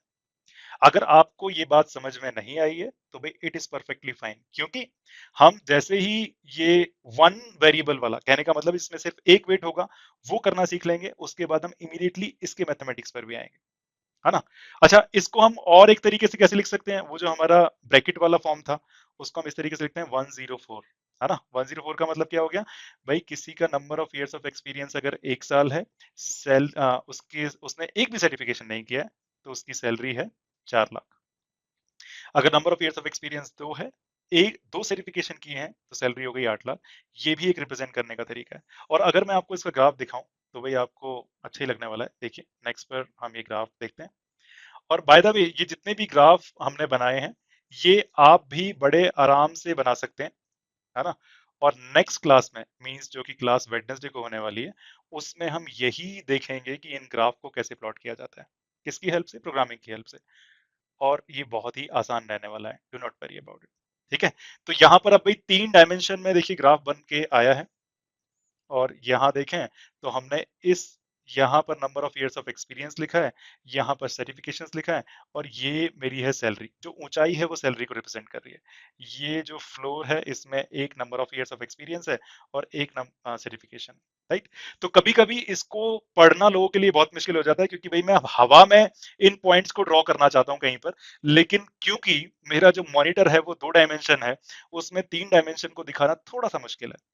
अनलेस आप वही वाले जैसे 3D मूवी देखने जाते हैं ना, तो चश्मा पहन के देखते हैं तो बिल्कुल 3D लगने लगता है। तो अच्छा तो यही होता कि भाई मैं आपको वैसे दिखा रहा होता, लेकिन मैं यहाँ पर आपको आपकी इमेजिनेशन पे छोड़ सकता हूँ, क्योंकि भाई एनी हाउ जो फीचर्स रहने वाले हैं वो 3 4 5 10 100 जितने मर्जी हो, राइट। और अगर 3 से ज्यादा बढ़ गए तो वैसे ही आप नहीं सोचने वाले हो, आप सोच ही नहीं पाओगे। तो हम ज्यादा कुछ, क्या कहते हैं उसको, सीख भी नहीं, मतलब देख भी नहीं पाएंगे। अगर हमने 3 का सीख भी लिया, सोच भी लिया कैसे होता है, तो इसका मतलब ये नहीं कि हम 4 डायमेंशन 5 डायमेंशन भी सोच पाएंगे। और अगर हम 4 5 6 नहीं सोच पा रहे, और अगर हम 3 भी नहीं सोच पा रहे हैं, तो दैट इज परफेक्टली फाइन, क्योंकि मैथमेटिक्स हर जगह काम करेगा। अगर लास्ट के 10 15 सेकंड में मैंने जो भी बोला समझ में नहीं आया, तो भाई बस कहने का मतलब ये है कि अगर मैंने ये पॉइंट यहाँ पर दिखाया है, इसका मतलब है कि जो number of years of experience है वो 5 है, मतलब कहीं यहाँ। और जो आपका ये वाला जो नंबर ऑफ जो सर्टिफिकेशंस हैं वो 0 हैं कहीं यहाँ पर। और अब सीधी सी बात है कि मैं इसको ऊपर कैसे दिखाऊं यहाँ पर, राइट, हवा में। तो यहाँ पर मैंने जैसे ही जहाँ पर कहीं पर 9 दिख रहा है उसके साथ साथ मैंने, इसकी सैलरी 9 लाख है तो ये पॉइंट मैंने यहाँ पर दिखा दिया। हालांकि आप ये मानकर चाहिए कि आप जो जो रूम है, जो कमरा है, उसमें आपको जो आपकी दीवार है वो आपका है सैलरी, और जो आपके फ्लोर है, राइट, वो मानकर देखिए आप certification of years of experience. और वहां पर आप फिर एक पॉइंट ड्रॉ करेंगे तो वो 3 नंबर से आप डिफाइन कर सकते हैं, 509 से। इस एक्सरसाइज को थोड़ा सा करने की कोशिश करना, दिमाग में करने की कोशिश करना, it is going to be great. अगर नहीं भी समझ में आता है तो भाई आप बहुत ज्यादा मिस नहीं करोगे, क्योंकि 4th डायमेंशन जब भी आएगी उसको तो हम वैसे ही नहीं सोच सकते हैं कि कैसी होगी। ठीक है, तो इट इज ओके अगर आप 3 डायमेंशन को विजुलाइज नहीं कर पा रहे हैं तो परफेक्टली फाइन, लेकिन ह्यूमन 3D में ही जीता है, कहने का मतलब ये है। 3 डायमेंशंस का मतलब है हमारे पास 3 अलग अलग एक्सिस हैं, एक्स वाई और जेड, या फिर number of years of experience, certification और सैलरी। हमने अलग अलग एक्सिस पर उनको दिखाया है और पॉइंट ड्रॉ किए हैं। हैविंग सेड दैट, अगर कोई डाउट है तो प्लीज पूछ लीजिए, नहीं है डाउट तो भी कोई प्रॉब्लम वाली बात नहीं है। ललन जी को डाउट है, mister Lalan ji please go ahead. जी सर, तो जैसे कि अभी हमने 3 इनपुट्स दिए तो 3 डायमेंशन हुआ, तो इसका मतलब है कि इनपुट्स यदि नहीं हम नहीं नहीं, बढ़ाते थ्री हैं तो थ्री इनपुट नहीं दिए हैं अभी भी। देखो इनपुट हमारे 2 ही हैं, अगर देखा जाए तो या नंबर ऑफ सॉरी ईयर्स। हाँ 2 हाँ, इनपुट्स, बिल्कुल बिल्कुल, या हाँ। तो हाँ 2 इनपुट्स और एक उसका जो वेरिएबल हुआ सैलरी जितना लेबल चाहिए हुआ, वो यस यस, लेवल हो गया। तो कहने का मतलब यदि हम इनपुट्स बढ़ाते हैं तो उसमें डायमेंशन भी बढ़ता जाता है। बिल्कुल बिल्कुल, वही मैं बोल रहा हूँ कि अगर आपने एक और इनपुट बढ़ा दिया तो फिर आप ये सोच ही नहीं पाएंगे कैसा दिख रहा है। मतलब ह्यूमन ब्रेन सही है कैपेबल ही नहीं है उसको सोचने के लिए। जी। क्वेश्चन तो और भी है लेकिन मैं मेरा अभी का कंसर्न कंप्लीट हो गया। चलिए बहुत बढ़िया है, ठीक है। और हैं ठीक तो है हम क्लास के बाद देखेंगे उनको, ठीक है। जी। चैतन्या जी से बात करते हैं। चैतन्या जी के बड़े शानदार यस क्वेश्चन रहते हैं। जी। हाँ जी, बोलिए। तो आपने जैसे कि ये सैलरी वाले केस में अपना जो दूसरा इनपुट है सर्टिफिकेशन, ये हमेशा न्यूमेरिकल बेस पे ही होगा ऐसे नहीं ना? कभी कभी मतलब स्किल बेस्ड भी सैलरी बढ़ती रहेगी, उस टाइम पे फिर कैसे होगा ये? देखिए एनालाइज कैसे करेंगे? देखिए मशीन लर्न, और बहुत शानदार क्वेश्चन पूछा एक्चुअली। ये थोड़ा डेटा साइंस की तरफ हम जाते जा रहे हैं। एक्चुअल में जब मशीन लर्निंग को डेटा चाहिए होता है ना, तो वो उसकी फॉर्म में चाहिए होता है, नंबर्स की टर्म्स में चाहिए होता है। अगर नंबर्स की टर्म्स में नहीं है तो हम नंबर की टर्म्स में बनाना सीखते हैं उसको, ठीक है। ओके। हम बहुत सारी चीजों को, जैसे स्किल बेस्ड भी है तो उसको भी नंबर्स में ला सकते हैं। लेकिन मैं उस टॉपिक पे जाकर बेसिकली टाइम खराब नहीं करना चाहूंगा। खराब इन द सेंस कि अगर हम वहां जाएंगे तो भी भटक जाएंगे, क्योंकि वो अपने आप में एक फील्ड है कि हम अपने डेटा को क्लीन कैसे करें और प्रोसेस कैसे करें। हम्म। बट बिलीव मी, है बहुत आसान। अगर हमें कभी भी जब हम मॉडल बना रहे होंगे, थोड़ा सा एक रियल लाइफ एग्जांपल लेकर देखेंगे, तो डेफिनेटली वहां पर मैं कोशिश करूंगा कि डेटा को क्लीन कैसे करना। क्योंकि आपका बिल्कुल सही क्वेश्चन है कि भैया ऐसा नहीं होगा आपको हर जगह नंबर दिख रहे होंगे, आप स्किल बेस को कैसे नंबर से दिखाओगे। लेकिन राइट। डेफिनेटली हम कुछ ना कुछ करके मैप कर सकते हैं। अच्छा, आप बोलोगे कैसे? आप जरा सोचकर देखिए, जो कंप्यूटर में हम गाने भी सुनते हैं, इमेज भी देखते हैं, वीडियो भी चलाते हैं, सारी की सारी चीजें करते हैं, राइट। और at right. The end of the day computer किस चीज पे काम कर रहा है? वंस एंड जीरोस पे। अच्छा, ones in fact and zeros, okay. In fact हम तो उसको नंबर्स भी पूरे नहीं दे रहे हैं, हम तो सिर्फ वंस एंड जीरोस ही दे रहे हैं उसको, राइट। तो इसका मतलब किसी राइट ने राइट। ये बात तो कंफर्म कर दी है कि आपकी जो भी प्रॉब्लम है दुनिया में, राइट, उसको हम नंबर से दिखा सकते हैं। और नंबर भी सिर्फ 2 ही चाहिए, 0 और 1। हालांकि बहुत सारे चाहिए 0 और 1, लेकिन राइट। तो गॉट इट गॉट इट। तरह तरह की मैपिंग होती है जिसके कारण हम डेटा को, जो चाहे जैसा भी हो, उसको नंबर की फॉर्म में लिख सकते हैं। चैतन्य जी, ओके गॉट शानदार क्वेश्चन इट। है। बट आगे की बात करते हैं, अब चलते हैं कि भाई ये तो ठीक है यार, लेकिन ये बना कैसे रहे हो ग्राफ? आपने ग्राफ बनाया, वो डॉट दिखाया, इतना सब कुछ करा, ये कर कैसे रहे हो? तो मैंने ये पाइथन की मदद से किया है। और अब बात ये आती है कि यहाँ पर काफी लोगों को पाइथन से लगता है बहुत ज्यादा डर, है ना, या प्रोग्रामिंग लैंग्वेज से लगता है बहुत ज्यादा डर। लेकिन भी डरने की बात नहीं है, अब तो आप बोल के ही काम करा सकते हो। अब आप बोलोगे क्या मतलब हुआ इसका? तो देखिए, अब मैं आपको एक बड़ी इंटरेस्टिंग दुनिया में ले आ रहा हूँ, है ना। इस बोर्ड पर मैं आप सभी के 10 मिनट चाहूंगा एटलीस्ट फुल कंसंट्रेशन के साथ। और ये ऐसा बोर्ड है कि भाई आपके दिमाग की थोड़ी सी नसें तो हिला ही सकता है। देखते हैं भाई जरा। लेकिन प्रॉब्लम है कि मेरा कंप्यूटर अभी थोड़ी देर के लिए सॉफ्टवेयर स्पेशली हैंग कर गया। हाँ अभी सही है, अभी देखते हैं हम इसको। आपको ये पढ़ने में तो किसी को दिक्कत नहीं आ रही है ना? भाई पढ़ पा रहे हैं? कोई प्लीज कंफर्म करेगा? जी सर। परफेक्ट। चलते हैं भैया, आप आगे देखते हैं कि क्या है यहाँ पर, क्या धांसू हो रही है। देखिए भाई मेरे पास, देखिए अगर कंप्यूटर को मैं एक मोटे मोटे तौर पर समझाऊं तो उसमें 2 चीजें होती हैं, है ना। आप सभी वैसे होती तो बहुत सारी चीजें हैं, लेकिन मोटे मोटे तौर पर एक सीपीयू रहता है उसमें, और एक मेमोरी रहती है इसमें। मैं आपको ये बताना चाह रहा हूँ कि भाई सीपीयू और मेमोरी से ही हम कितनी सारी चीजें आराम से कर लेते हैं। देखिए, ये जो मैंने मेमोरी बनाई है यहाँ से लेकर यहाँ तक, ये कुछ नहीं है, बस एक ऐसी जगह है जहां पर हम अपना कुछ वंस एंड जीरोस स्टोर कर सकते हैं, ठीक है। और उस मेमोरी को हम कुछ नंबर, उसका एड्रेस लिख देते हैं। एड्रेस का मतलब ये सीधी सी बात है कि भाई एक कॉलोनी है, कॉलोनी में इतने सारे हाउसेज हैं, तो हमने उसको नंबर देना शुरू कर दिया कि आपका हाउस नंबर 0 है, आपका 1 है, आपका 2 है। हालांकि 0 से शुरू नहीं करते, लेकिन ये जो कंप्यूटर दुनिया के लोग हैं, इन्होंने 0 से इसकी नंबरिंग शुरू करी। तो इन्होंने बोला कि 0th एड्रेस पर ये कुछ लिखा हुआ है, ठीक है। फर्स्ट एड्रेस पर ये कुछ लिखा हुआ है, सेकंड पर ये कुछ लिखा हुआ है। अब आपकी और मेरे लिए तो भैया 0 1 लिखे हुए हैं, हमें कोई मतलब नहीं पता है इसका क्या है, ठीक है। बट ये जो पूरा का पूरा है मेमोरी और सीपीयू, ये आपके कंप्यूटर या आपके लैपटॉप के अंदर है। ठीक है, बहुत ही सिंपल है। जब आपको कोई भी काम कंप्यूटर को करवाना होता है तो आप कंप्यूटर की मेमोरी में ये नंबर लिखते हैं। ठीक है, अब आप बोलोगे मैंने आज तक कभी नहीं लिखे हैं, लेकिन फिर भी मेरा कंप्यूटर काम बहुत अच्छे से करता है। आप नहीं करते हो तो कोई और कर रहा होगा, लेकिन इवेंचुअली अगर आपका कंप्यूटर कुछ भी काम कर रहा है तो उसकी मेमोरी में ये वाले नंबर लिखे गए हैं। ठीक है, अब आप बोलोगे यार मेमोरी में नंबर लिखने से क्या होता है? क्योंकि जो इस मेमोरी में नंबर लिखे हुए हैं वही ये जो आपका सीपीयू है, ठीक है, वो उठाना शुरू कर देता है। ये बोलेगा कि जो भी पहली लोकेशन पे लिखा हुआ है वो मैं ले लेता हूँ, क्या है। तो पहली लोकेशन पे भाई जो भी लिखा हुआ है 1011001001 इसने उठाया और अपने अंदर स्टोर कर लिया। हालांकि इसकी स्टोरिंग कैपेसिटी बहुत ही कम होती है, कुछ ही चीजें होती हैं जिसको स्टोर कर सकता है, लेकिन इसको इसने स्टोर कर लिया। अब मजे की बात, जिसने भी ये सीपीयू बनाया है वो इंटेल हो सकता है, एएमडी हो सकता है, या बहुत सारी कंपनी, उसने सीपीयू को बताया हुआ है कि भाई इस पैटर्न का मतलब क्या है। देखिए at the end of the day आपका जो कंप्यूटर है ये बहुत ज्यादा बहस का विषय भी हो सकता है, लेकिन at the end of the day आपका कंप्यूटर चाहे वो एक इमेज बना रहा हो या वीडियो बना रहा हो या कुछ भी, कोई भी प्रोसेसिंग करता है, वो सिर्फ 1 और 0 को ही चेंज कर रहा होता है, बदल रहा होता है। तो ये जो सीपीयू है, इसको जिसने भी बनाया है, इंटेल है, एएमडी है, उसने एक मैनुअल लिखा हुआ है। उसने लिखा हुआ है कि अगर इस तरह का पैटर्न आए तो आपको क्या करना है। Really really interesting. ठीक है, तो जैसे ही सीपीयू ने ये देखा, सीपीयू ने अपना मैनुअल चेक किया और मैनुअल में उसने लिखा, उसने देखा कि लिखा हुआ है कि भाई लोकेशन 5 में जो भी वैल्यू पड़ी है उसको उठा लो। कौन सी वैल्यू पड़ी है लोकेशन 5 में? 20। ठीक है जी, इसने उठा ली वैल्यू। फिर इसने ये, जैसे ही इसने ये किया, इसका मतलब ये वाली जो स्टेटमेंट है इसने ये एग्जीक्यूट कर दी। एग्जीक्यूट करने का मतलब ये खत्म, इसने मेमोरी से उठाया, काम किया और खत्म। अभी कहां जाएगा? अब इमीडिएटली दूसरी इसके बाद वाली स्टेटमेंट पे जाएगा। अच्छा, मैं आ रहा हूं भाई, ये मैं क्यों सिखा रहा हूं आपको, इसके पीछे लॉजिक है एक। ठीक है, प्रॉब्लम ये है कि हम प्रोग्रामिंग सीखना शुरू कर देते हैं लेकिन हमें ये नहीं पता होता हमारे प्रोग्राम का हो क्या रहा है। हमें उससे ज्यादा मतलब ही नहीं होना चाहिए, वैसे कंप्यूटर ने कर दिया, लेकिन भाई हम जैसे लोग जो वाई के पीछे ज्यादा भागते हैं, जिनको चाहिए कि हमें पता होना चाहिए चीजें कैसे काम करती हैं, तो एटलीस्ट इतना मोटा मोटा आइडिया हर एक नेटवर्क इंजीनियर को, हर एक जो भी यहाँ पर बंदे बैठे हैं अलग अलग फील्ड के, उनको पता होना चाहिए कि कंप्यूटर के अंदर चल क्या रहा है। और ये बहुत सिंपल है, ठीक है, इतनी बड़ी चीज नहीं। अब इसने क्या किया, दूसरी वाली स्टेटमेंट उठा ली, है ना, ये वाली, और इसको हटा दिया। दूसरी स्टेटमेंट पहली वाली से डिफरेंट है अगर आप जरा गौर से देखें, और उसका मतलब है कि get value from location 6। Location 6 में क्या वैल्यू है? 30। इसने ये उठा ली। फिर ये दूसरी लोकेशन पे गया, उसको उठा के अपने अंदर लाया, और उसमें लिखा हुआ था कि भाई इन दोनों नंबर को ऐड कर दो। और ऐड करना कंप्यूटर सीपीयू को आता है कैसे, उसमें भी बस 1s और 0s को ही चेंज कर रहा है।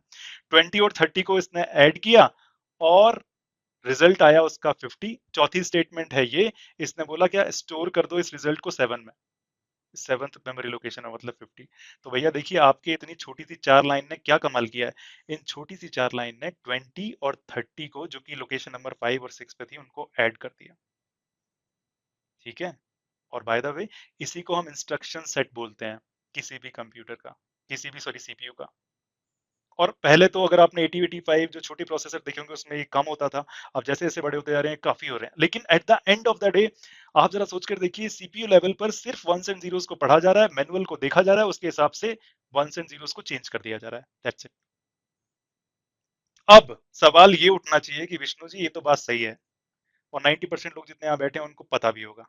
अब ओवरऑल आप ये बताइए कि जो मेमोरी में 1s एंड 0s है यार, वो तो पूरी जो मेमोरी हमने देखी हुई है, पूरा एक लोहे का इतना बड़ा प्लेट होती है, राइट, उसके अंदर जाके मैं वैल्यू कैसे लिख सकता हूँ, आप जरा बताइए हमें। तो देखिए यही प्रॉब्लम आ रही थी बिल गेट्स को 1960s 1970s के अराउंड। उन्होंने इसका सोल्यूशन निकाला था। उन्होंने एक ऐसा हार्डवेयर डिवाइस बनाया, ठीक है, जो कि हमसे 1s एंड 0s ले सकता था और मेमोरी में जाके लिख सकता था। इंटरेस्टिंग। अच्छा, हमने 1s एंड 0s कहाँ लिखे? हमने एक पेपर पे लिखे 1s एंड 0s, और जहां पर ये डॉट हैं, राइट, जहां पर एक तो भाई आपको व्हाइट कलर का दिख रहा होगा, व्हाइट कलर का मतलब हमने उसको पंच कर दिया, पंच का मतलब हो गया 0, और जहां पर पंच नहीं किया है वहां पर हो गया 1। तो एक ये पूरी लाइन में हमने 1s एंड 0s दे दिए, फिर दूसरी लाइन ऐसी 10 लाइन है, तो इसका मतलब हार्डवेयर के पास ये 10 लाइन चली गई 1s एंड 0s की, और इसने ऐसे का ऐसे ही मेमोरी में जाके लिख दिया। इंटरेस्टिंग। ये तरीका होता था जब बिल गेट ने प्रोग्रामिंग की शुरुआत की थी। आज की डेट में अगर मैं आपको बोलूं कि आपको 1000 लाइन का एक कोड ऐसे लिख कर देना है पहले पेपर, और एक पेपर पे सिर्फ 10 ही आ सकती है बाय द वे लाइन, तो 10,000 लाइन के लिए आपको पता है कि 1000 पेपर जुगाड़ने पड़ेंगे, और वो लिखता था बंदा। शुरुआत ऐसी हुई थी प्रोग्रामिंग की। फिर किसी ने बोला ना, ऐसे काम नहीं चलेगा भाई, ये थोड़ा सा सिंपल तरीका होना चाहिए, है ना। तो फिर ये हमारी लैंग्वेज बनी जिनको हम हाई लेवल लैंग्वेज बोलते हैं, सी बोलते हैं, C++ बोलते हैं, जावा बोलते हैं, और अभी की पाइथन बोलते हैं, राइट। पाइथन जो है वो ह्यूमंस के बहुत ज्यादा पास है। मतलब हमें समझ में आता है कि भाई एक नंबर मैंने डिफाइन किया 20, दूसरा नंबर डिफाइन किया 30, उनका दोनों का सम कर दिया, और फिर सम को मैंने प्रिंट कर दिया। प्रिंट करने का मतलब है जो भी आप बोलोगे वो आपको स्क्रीन पर आपको दिखेगा, ठीक है। ये प्रोग्राम था। लेकिन अब आप बोलोगे विष्णु जी लिख तो दिया, मेमोरी को कैसे पता लगेगा कि मेमोरी के अंदर वंस एंड जीरोस कैसे जाएंगे या कहाँ जाएंगे? तो मैं बोलूंगा पता लगेगा भाई। इसके लिए इन्होंने, जैसे बिल गेट्स के टाइम पर ये हार्डवेयर था, इन्होंने इसके लिए एक और प्रोग्राम बना दिया। देखिए इंसान कितना चालाक है, बिल्कुल। यहां पर उसने एक और प्रोग्राम बना दिया जो कि क्या कर रहा है, आपने जो लिखा है प्रोग्राम उसकी लाइन बाय लाइन पढ़ रहा है, और उसके करस्पॉन्डिंग वंस एंड जीरोस बना रहा है सीपीयू वाले, और उनको जाके मेमोरी में लिख देता है। इसको ही हम इंटरप्रेटर बोलते हैं। बोलते हैं ना Python is a interpreted language, तो मैं कहने का मतलब है ये तो ह्यूमंस के पास थी लैंग्वेज, कंप्यूटर को तो वंस एंड जीरो समझ में आते हैं। और अगर ऐसा है तो कोई ना कोई बंदा बीच में चाहिए जो कि कन्वर्ट कर दे, मेमोरी में लिख दे, ताकि सीपीयू एग्जीक्यूट कर दे और हमारा प्रोग्राम रन हो जाए। अच्छा, ये जो हर एक मेमोरी से आप स्टेटमेंट उठा रहे हो, इसी को बोलते हैं प्रोग्राम एग्जीक्यूट हो रहा है हमारा। बहुत तेजी से होता है, ठीक है। तो भाई लोग खुश हो गए यार, ऐसी प्रोग्राम। इसीलिए हमारे पास इतने सॉफ्टवेयर डेवलपर्स हैं जिन्होंने ये पाइथन सीखा, C++ सीखा। इसमें ये यहाँ पर लिखते थे, और भाई आपका प्रोग्राम, इतने बड़े बड़े सॉफ्टवेयर बनाए इन्होंने, आपको सभी को पता है। लेकिन अभी भी ह्यूमन बोल रहा है कि नहीं भाई।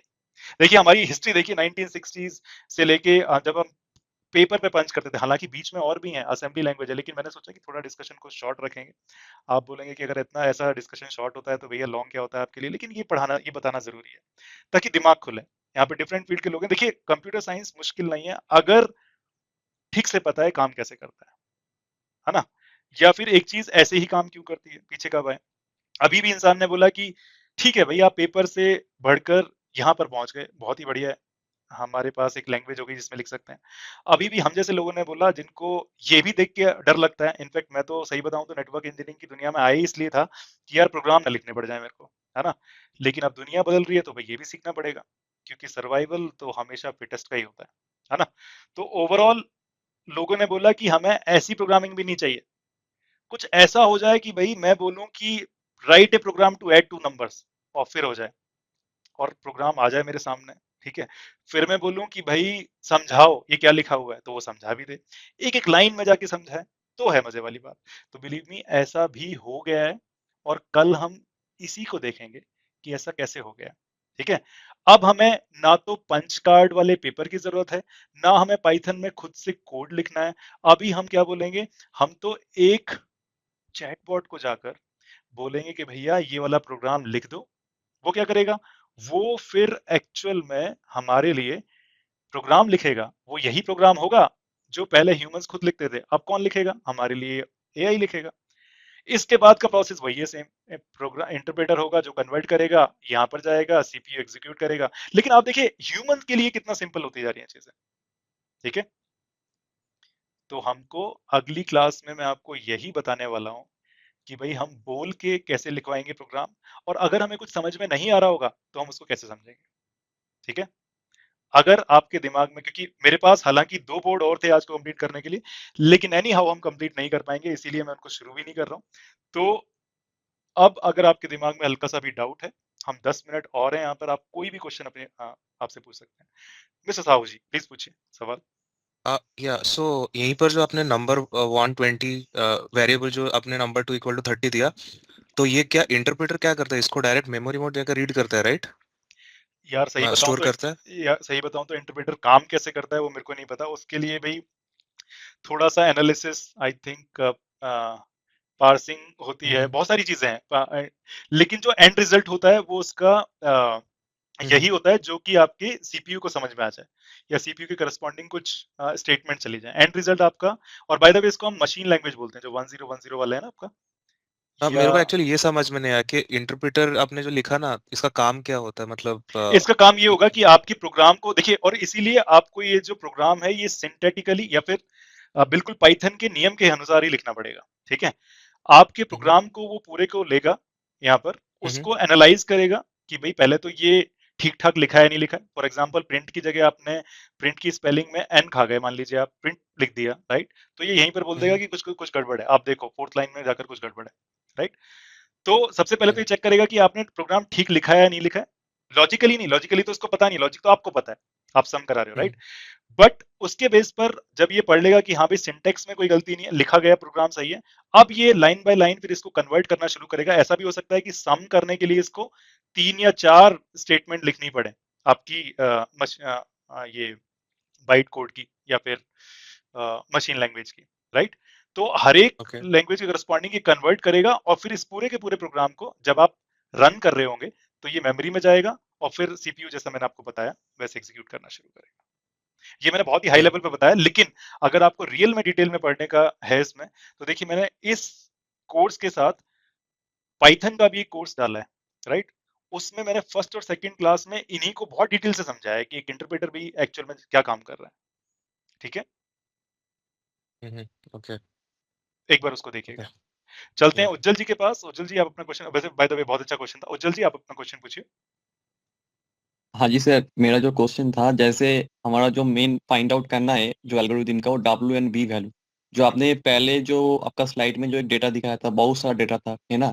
तो उसमें से मेरे को डब्ल्यू और बी करके, जैसे आपका मेरा जो इनपुट था, जैसे 2 इयर्स 3 इयर्स, अगर मेरे को 2.5 इयर्स का मतलब कैलकुलेट करना है, वो भी एल्गोरिथम कर लेगा, राइट, वो पहले यस, का डेटा देख बिल्कुल देख बिल्कुल के। बिल्कुल बिल्कुल तो वही। ऐसे कोई एक, हाँ, ऐसे कोई एक एग्जाम्पल हो सकता है, जैसे मान लीजिए हमारा पास 2 इनपुट लिया हाँ, और हमारा पास एक लेबल है, ठीक है ना। तो मैंने 4 डेटा दे दिया इनको, है ना, 2 साल 3 साल 4 साल का, मेरे को 6 साल का प्रेडिक्ट करना है। वो एल्गोरिथम कैसे प्रेडिक्ट करके उसका कैलकुलेशन लेके आ रहा है, मतलब ऐसे कोई एग्जांपल दे सकता है, जैसे उसका डब्ल्यू और बी वैल्यू हमको मिल गया। बिल्कुल सर, अगली 2-3 क्लास में वही तो करने वाले हैं, उसी के लिए तो थोड़ा थोड़ा। ओ अच्छा अच्छा, ठीक है हाँ, ठीक है। ये खत्म हाँ नहीं हाँ। हुआ है।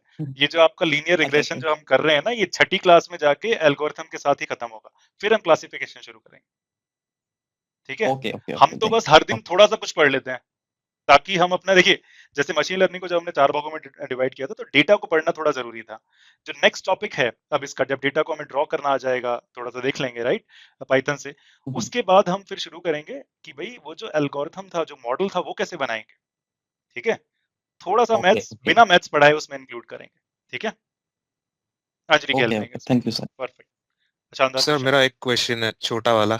एक मिनट प्रदीप जी, मैं प्रदीप ठीक जी है, आपके पास आऊंगा जरूर। एक बार ललन जी का क्वेश्चन ले लेता हूँ, फिर आपके पास आता हूँ। ठीक है, ललन जी। जी हाँ ओके, जी। जी सर, जो सर अभी से पहले वाला जो क्वेश्चन था कि लाइक अब इंटरप्रेटर क्या है, कैसे करते हैं, तो मेरा मानना था कि एएसआईसी जो होता है, ऐसा कोडिंग वाला जो होता है, जो कि आप करते हैं तो उसको 0 1 का बिट्स में कन्वर्ट करके तब वो मेमोरी को देता है। Is that the same thing interpreter? ना ना ना ना, वही है इंटरप्रेटर ना ना या ना, वो डिफरेंट है? ऐसिक बेसिकली आपका हार्डवेयर है। यहाँ पर जो इंटरप्रेटर है ये आपका एक प्रोग्राम है। ओके, ये आई प्रोग्राम सी। एक प्रोग्राम को इनपुट लेता है जो कि आपका पाइथन है, और उसके बाद उसको मशीन लैंग्वेज में या बाइट कोड में कन्वर्ट कर देता है, जो कि आपकी मेमोरी में जाके एग्जीक्यूट होते हैं। ठीक है, एसिक्स तो अच्छा। बेसिकली फाइनल लेवल पर है। जो सीपीयू में आपका होगा वो एसिक होगा, जो मेमोरी में आपका होगा वो एसिक होगा, कि भाई जो एक्चुअल ओके। में प्रोसेस कर रहा है, स्टोर कर रहा है, राइट, वो हार्डवेयर लेवल है। ये सॉफ्टवेयर लेवल है, इंटरप्रेटर भी आपका सॉफ्टवेयर है।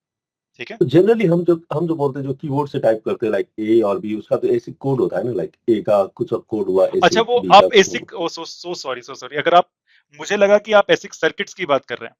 ठीक है, नो। हाँ। एस्काई, आप मेरे ख्याल से एस्काई कोड्स की बात कर रहे हैं, राइट। फॉर या जी एग्जांपल जी, ए हाँ का या 65 रहता है, राइट, ये या वाला। हाँ हाँ हाँ, हाँ तो हाँ। इवेंचुअली ऐसा नहीं है कि ये एन को कन्वर्ट कर देता है, इसके लॉजिक डिफरेंट रहते हैं, बट ओवरऑल आप मानकर देखिए कि, और इसको भी डेवलप करने में काफी टाइम लगा ही होगा, कि भाई जब जी जी। एक प्रोग्राम आपका सिंटेक्स वाइज, रूल वाइज बिल्कुल सही लिखा हुआ है, राइट, तो इंटरप्रेटर का काम सिर्फ इतना सा है कि अगर रूल्स किसी ने सही लिख दिए हैं, प्रोग्राम सही लिख दिया है, तो उसके बाद मैं इसको दूसरी चीज में कन्वर्ट कर दूं, राइट। लॉजिक क्या है, इसको समझने के लिए भाई मेरे ख्याल से एक कोर्स और चाहिए, जो कि मुझे भी आता नहीं, लेकिन हाँ पढ़ के हम सब समझ सकते हैं। तो देखिए, जैसे मैं हूं वैसे ही आप हैं, राइट। मैंने तो फील्ड ही इसलिए ली थी कि प्रोग्रामिंग ना करनी पड़े। आप क्या कीजिए, आप आज अगर इतना इंटरेस्ट है या थोड़ा सा भी है तो प्लीज एक बार चैट जीपीटी पर लिख कर देखिएगा कि यार इंटरप्रेटर ने काम कैसे किया, कैसे कन्वर्ट किया उसने उसको 1 0 में। मजा जी आएगा जी देखने। बिल्कुल। ठीक है, जी बिल्कुल, but thank overall you. Picture clear हुई या नहीं हुई कि कैसे होता होगा, राइट, मोटे हाँ मोटे जी, तौर हाँ बिल्कुल बिल्कुल बिल्कुल। ठीक है। मिस्टर साहू जी, प्लीज, प्रत्यदीप साहू जी, जी सॉरी मैंने आपको काटा था पिछली बार, आप पूछ सकते हैं कोई क्वेश्चन। नहीं, इट्स ओके या यहाँ पर आपने जो प्रोग्राम और ऊपर जो पंच लाइन वाला जो हार्डवेयर जो बोले थे ना आप, तो यहाँ पर जब इंटरप्रेटर को पता कैसे चलता है कि मतलब ये लॉजिक सही है ये गलत है, मतलब हाउ लॉजिक इट नहीं, नोज एंड फिर लॉजिक कभी पता नहीं लगता उसको। उसको आप सम कर रहे हैं, आप लूप चला रहे हैं, इसको कुछ आइडिया नहीं है। इसको सिर्फ इतना हम्म पता है कि भाई देखिए, जो सीपीयू है, राइट, हम्म इसी को बोलते हैं हम x86 आर्किटेक्चर, 64 आर्किटेक्चर। इसका मतलब होता है ये कितनी मैनुअल में कमांड सपोर्ट करता है।